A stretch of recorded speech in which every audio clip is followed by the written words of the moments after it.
When Anakin appeared at the end of Return of the Jedi as a Force Ghost, it was a great way to finish the old trilogy, but in fact Anakin would continue to reappear throughout the years following that event.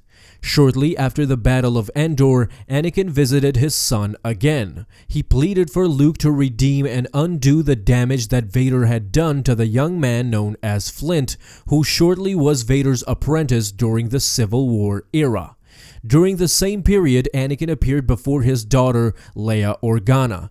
He then begged his daughter to forgive him. However, Leia had only recently learned that he was in fact her father, and so she was unable to ignore all the horrible crimes he had committed, including the destruction of Alderaan and her own torture aboard the first Death Star. Skywalker agreed to leave his daughter be, but vowed to be there when she needed him and soon disappeared.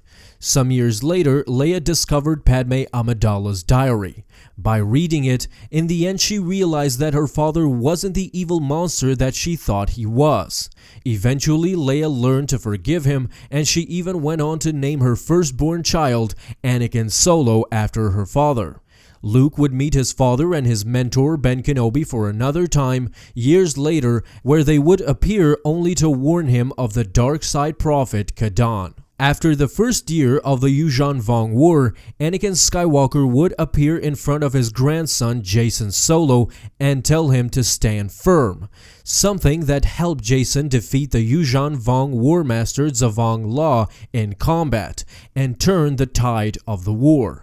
3 years after that, near the end of this war, Anakin would give this advice to Jacen again, and through this, Jacen defeated Onimi, the true ruler of the Vong, and that ended the conflict and the war itself.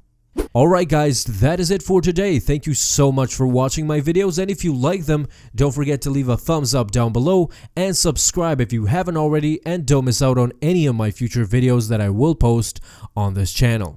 Have a fun day, and in closing, don't forget, may the Force be with you always.